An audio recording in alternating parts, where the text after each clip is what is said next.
I wanted to maybe just finish with one question, Michael, just to kind of get your take on this sort of vein that's going through in the States right now. Everybody is so divided on the political spectrum. They're pretty much disenchanted completely with this idea of what America used to be, and everybody want to try to restore it. And a lot of people are seriously talking about the only answer being some kind of violent revolution, or some take up guns, form militias, and let's really march on Washington kind of thing. We've spoken about some ideas of solutions in the past. I don't know if you wanted to talk about that at all and just comment on whether that's a legitimate idea or whether there's better options that we have for solutions to deal with the situation as it's kind of gotten completely out of control at this point in America. Well, see, in theory, right, public rising is a good thing because it can create change, and even the founding fathers asked for it. And of course it has been done. The French students destabilized the whole of Paris over some minor. I'm talking about minor in the bigger picture of the world, but they brought their whole city to a standstill. Why can't that be done today? And given the kinds of things that are happening in Europe, I'm amazed that it already hasn't happened. So yes, I'm in favor of public uprising when the point comes to the level of support of nationalism. And that doesn't mean being right wing. It's not right wing at all, because that's another talismanic word that people don't even know what it means. Like anti-Semitic, it's used so spuriously. So, but my feeling is that it won't go that far, and for good reasons. And one is that people are waking up anyway. You won't need a public uprising because people are realizing that the liberal paradigm is bankrupt. In fact, even liberals are realizing it. So we might not have to go that far. As I'm a normal, rational person, and I know that war is good. War can be a good thing when you're fighting for what matters most. So it seems strange to say it, but that's just the facts of life. That's the facts of history. But I also know that we don't need to go that far. The clever human beings can see through a lie mechanism, even if it's all pervasive.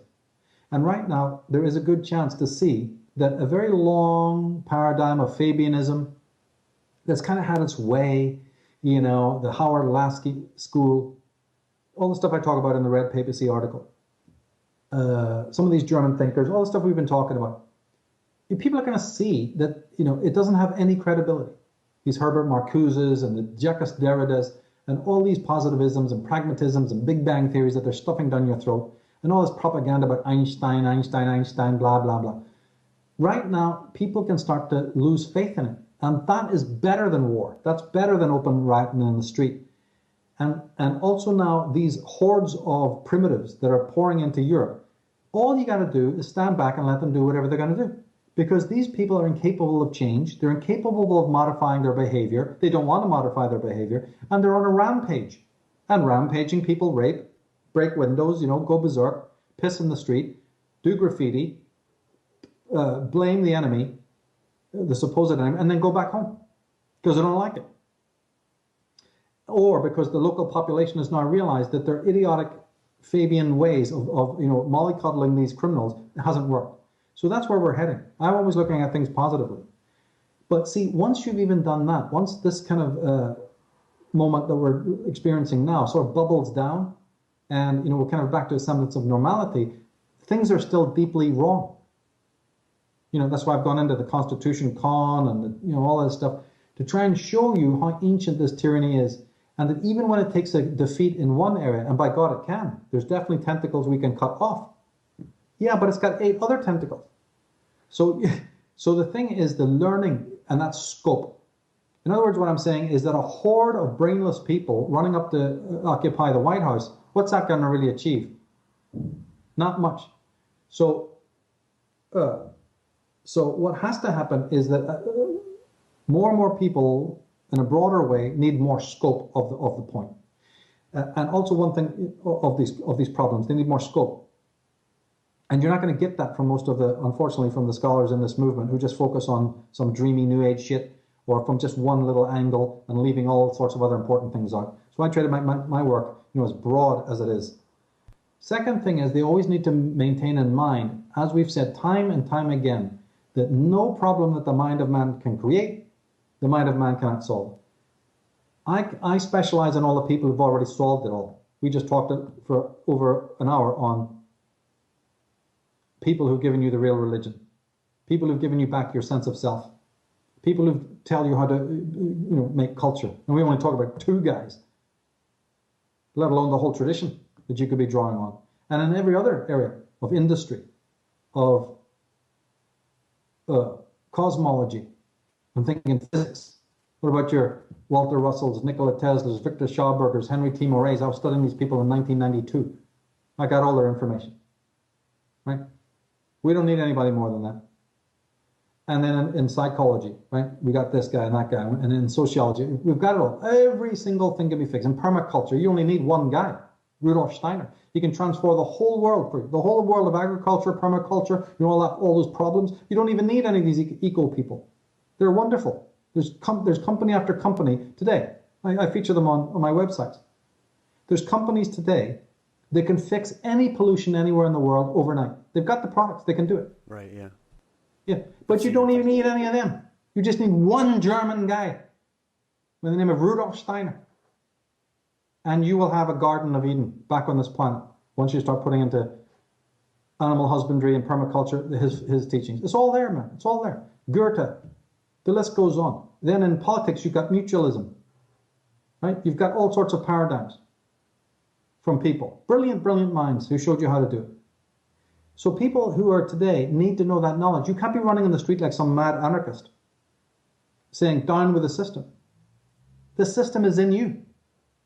The system is unplugged, you're infected by it. So it has provided the weapons that you're going to use against it. That ain't going to get you up the steps. You've got to do it through intelligence. Especially when we see a lot of people talking about just completely,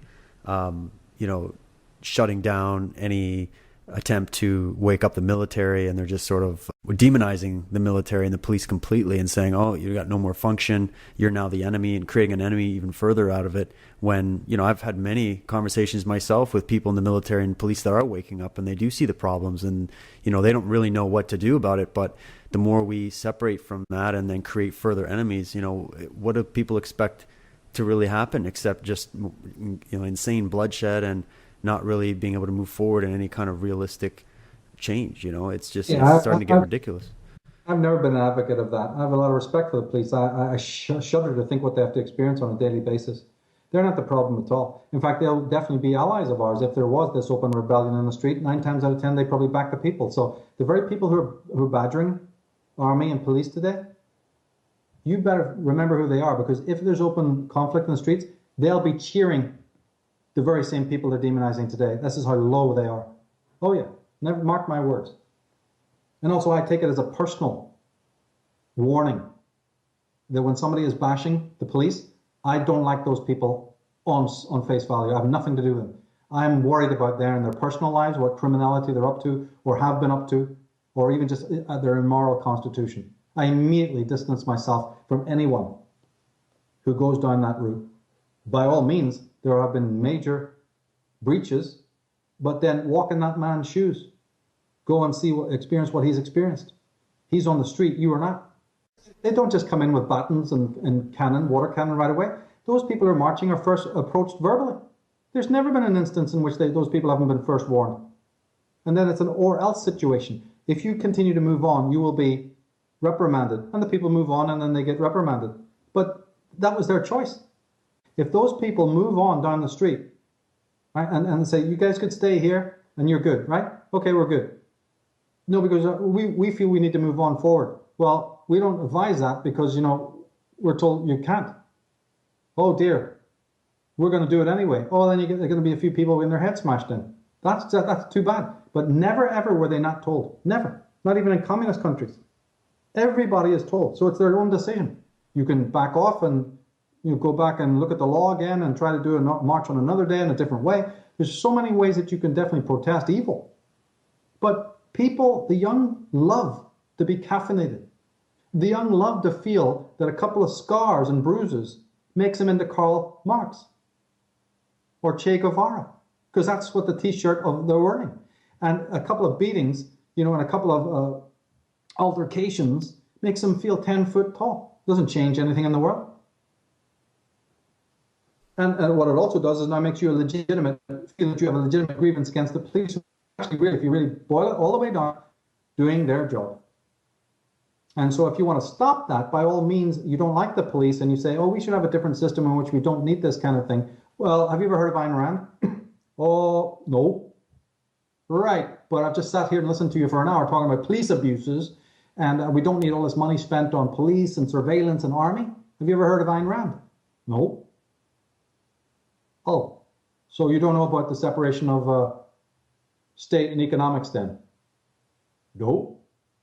Yeah, but you do know about the historical separation of church and state that made you free to run in the streets. Oh, learned about that in school. It's brilliant. Right. But the philosopher, the American famous philosopher that told about the next step to free you from all the state control that you imagine is happening, that, by the way, you're voting for, but let's leave that aside. Oh, no, I don't know anything about that. Okay, now, do you know about any of the alternative political parties that you could vote for? They're not perfect, but they're certainly better than the two that you keep on referring to in this monologue. No, don't know about them. Never been there. Well, do you know about any of the succession groups then? What's that? Well, a secession group is if you don't want your state to be part of the federations, of America that are all part of the Washington, D.C. District of Columbia oligarchy, you can succeed. It's written into the Constitution that if you get enough people, you can just succeed, like the Native American Indians have done. That's why they have sovereign states within states. Do you know anything about that? No, but I read with the Hells Angels, we beat up a lot of cops. Feels brilliant. Okay, we're on two different planets here then. And that's what we're doing. So my work is always to focus on these positives, that all the system, all the different solutions are there. And we need intellectually astute people, coming out of colleges and educated people to write, to print, to get blogs together, to spread it out there. And we're not seeing that in this alternative movement on the whole. Most of them are just gibbering some interminable nonsense, or they're hypnotized by some Eastern philosophies, or like you see The Secret when it came out, and then before that Zeitgeist, and I don't know, whatever else.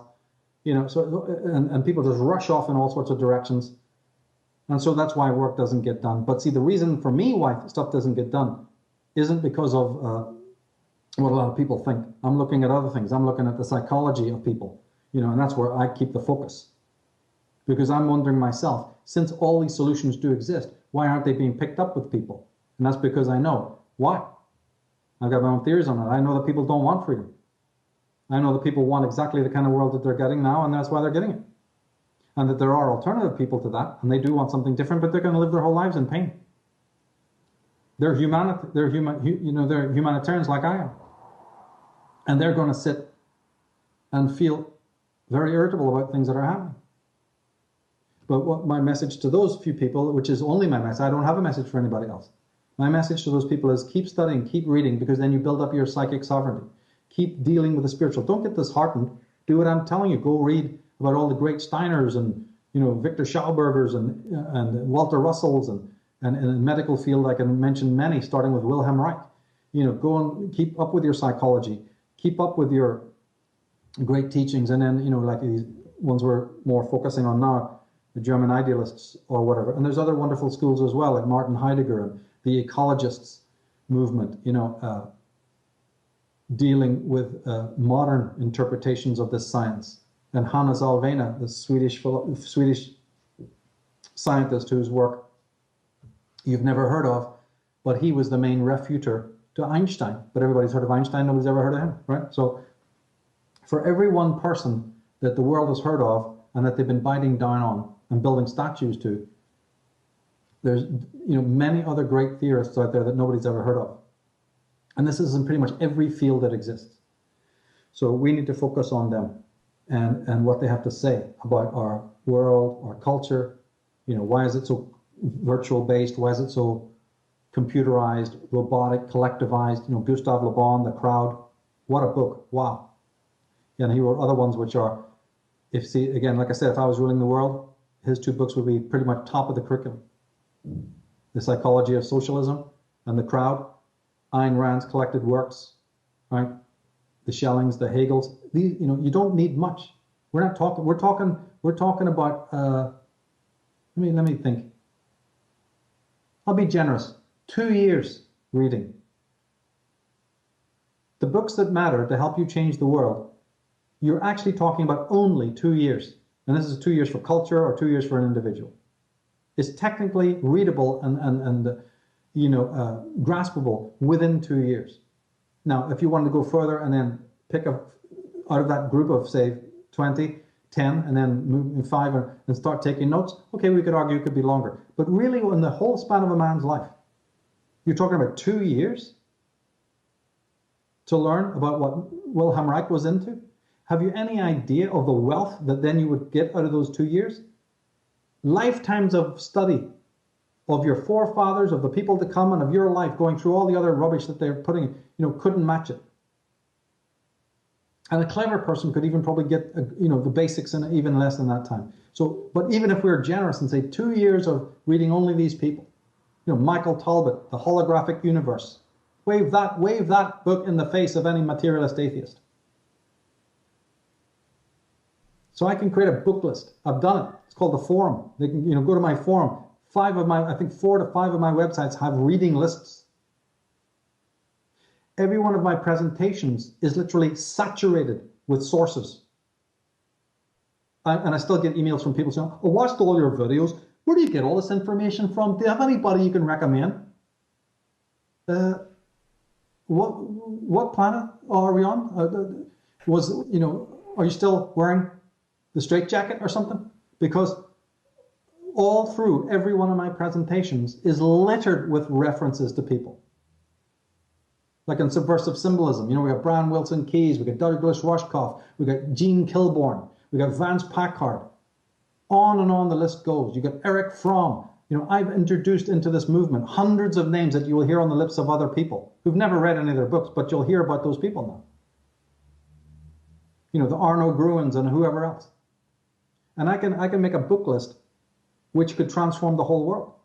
So for me, there's not a single problem that I see and encounter in this whole world that couldn't be fixed. And even the ones that are quite, people would normally think are unfixable. Well, when it comes to stupid things like immigration, that can be fixed overnight. Those are pathetically, simple. But even quite far up the ladder, even things that are considered very complicated, can be fixed easily, one step at a time. So that's what the educated person needs to bear in mind, and he should be doing that study rather than burying guns in his backyard or waiting for the day when the call is going to come and they're all going to go out there and take on the cops or some of these other the mind. I know how the mind does it. Sure, I lived in Belfast for most of my life. I'm very familiar with the knock knock ring ring. Which will achieve nothing. All of your masters will just be laughing at that. In fact, they're getting ready to have a race war so they can wipe us all out. Race war is pretty much on the agenda right now. Yeah, I feel like they would like nothing further. I mean, even if you wanted to say, okay, well, a lot of these police groups have been infiltrated by these higher ups. A lot of these Masonic orders are running the various police groups and whatnot. And there's this discussion out there. I've seen it in Canada where there absolutely have been atrocities when it comes to certain things that police have done in Canada, which was shocking, on big scales with these G20 rallies and whatnot, beating up invalids and women. And obviously we can't paint them all with one brush, but it seems like they're trying to almost instigate this conflict. And a lot of these police, they're, like you said, they're just following orders, or they're not fully trained, or their higher ups are corrupted, not every cop, but this is sort of becomes systemic. And yet when we think now about, everybody just grab guns and let's go do battle with these guys, they're serving the system or whatever. I mean, they would like nothing more than to have that kind of situation because they know they've got you outmanned, outgunned. It'd be just it'd be an easy day, Yeah, and believe me, there are umpteen scenarios that can happen, but and one has to bear those in mind. I'm of the belief that they'll never let the system melt down to that degree. We've talked about that before. But even if things were to get worse, the same basic rules apply, right? So in other words, even if you had to live in tent city, and you're living off food stamps or whatever, that doesn't change any of the essential facts about being and about existence and life and your own sovereignty and your own levels of education and so on. In fact, in many ways, a major downsizing for most of the Western world would be a really good thing because they're sick with affluenza. And the humanistic aspects have been thrown aside, because of that. So sometimes nature, has to bring in certain levels of conflict in order to get people back to the common denominators and to the essentials. Right. And that's sad. I wish it didn't happen, but it does. And then given the kind of evil that we've been praying over our world, we are ultimately living in their forensic filth. Through the media, through the newspapers, and through the schools, they've polluted our minds so that our vision of our bodies, our vision of the unconscious, our visions of our cultural relations with other people, our worship of these demagogues, you see, and all of this, is all wrong. It's all warped and malignant. Inside, like we were talking, there is this remembrance of wholeness and remembrance of what is real. But it's a situation in which, that might need to be restored. And all of the different cobwebs and all of the different briars are swept away. And this can happen. Most cultures, most civilizations don't last more than 200 or so years. This is the message of history. So at about halfway through that, some disasters will come. Now, Germany was one, because until that time, we actually had civilization. So in a way, we've already gone through the dissolution of civilization, and this is sort of the, how would you call it, the managed decline. And by the way, that's actually a phrase used within the governments of the world. Do you know that? The Foreign Office, the British Foreign Office, and number 10 Downing Street have actually coined that term back in the days of Harold Wilson and stuff like that. I call it, yeah, oh yeah. I refer to it as staged managed design, just to add in the conspiratorial aspect. Yeah. But they officially use the word managed decline. That every government that's been in power in Britain is simply there to manage decline in two, three different ways. Both of those ways are very collectivist. Both of those ways are very Fabian, but they do have little slight differences, and so they allow it. That's the British Labour Party and the Conservative Party and what have you.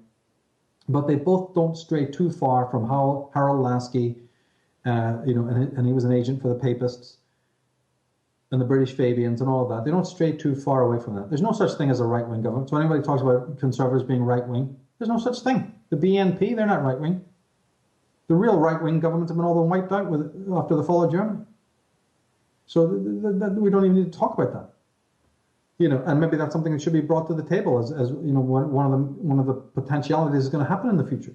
That there will be now, because of this Muslim invasion, a positive, there'll be what will be a legitimate right-wing reaction, but that's orchestrated, just like you said, in order to instigate a race war, so that then old enemies can be taken out. And not even old enemies. This is the strange thing about the Vatican. Old allies. These people they're like a mafia. They don't want to leave loose ends. You may have served them in the past, but the time comes when they don't need you anymore. See, the whole of the Eastern world, right, east of Turkey, is being mechanized in the same way that the West is. It just happens so slowly you don't notice it. But India is pretty much, coming up to the point where it's going to be like, any Western culture soon. China is as well. And there's other countries likewise. So they don't need these hordes. They don't need this Muslim religion. They don't need all of that stuff that's kept everybody in a primitive medievalistic situation. And so you cause some sort of foment to make sure that you can bring it to an end. But in doing so, you want to get rid of these, anyone who still has this Western patriotism, anybody who's still maybe, tacitly a Christian or whatever, they're old enemies as well. Let's get rid of them. Or, as I said, they let these vermin overrun because they want to bring in the UN army. Bill Gates is crying out for it every 5 minutes, and so is George Soros and a lot of other people. They're funding it. It's been boiling for years. It's been boiling for a long time. He has a thing called the Open Community Project, and the UN army is a very much a key part of that. And so they let Sweden, they can fix it up tomorrow, but let these guys go rack it up a bit, break a few windows, rape a few children. It's all right. It's been done. And then there'll be a call of it. Everybody will be incensed, coming back bloodied. Oh shit, what are we going to do now? Oh, well, there is a solution. What's that? Oh, UN army. Oh, brilliant. Bring them in. And it was right from the beginning that they wanted it. That's the whole thing. That's it. Then the Muslims are all thrown out. They go back and have a jihad of their own over in the East. That's been fomenting for years. I forgot to talk about it on our 3 interviews. But the thing we forgot to mention then was that the Hindus and the Sikhs are the biggest enemies of these Muslim fanatics.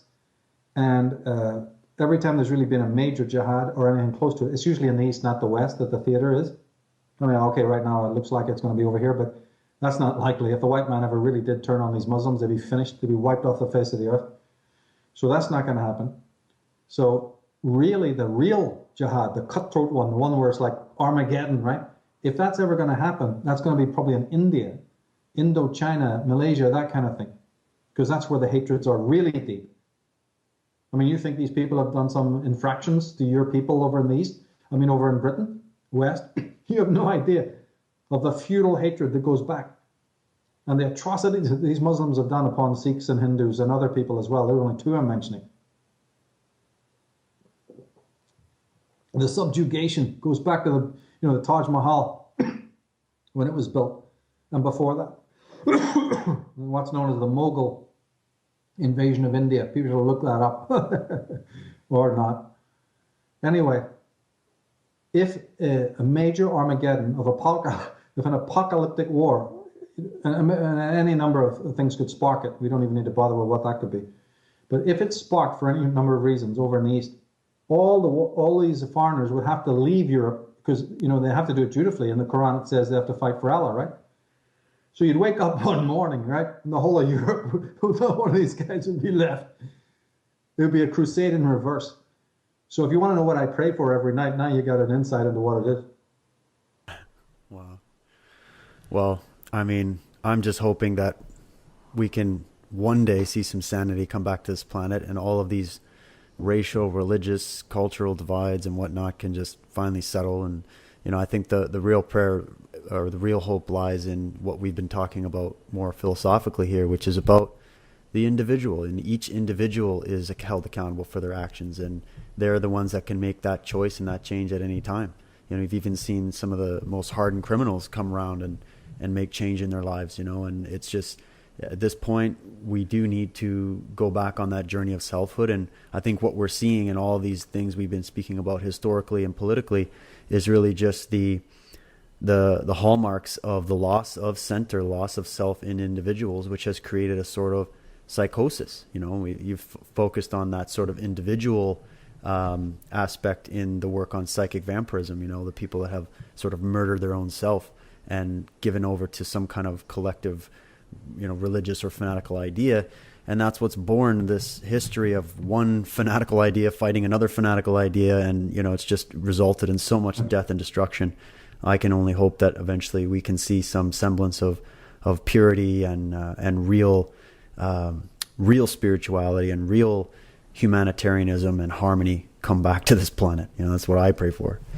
So do I. I mean, it can be done, because even that pathology of the individual, that makes them pathological or vampiristic, can be traced to its source, which is culture again, and can be fixed.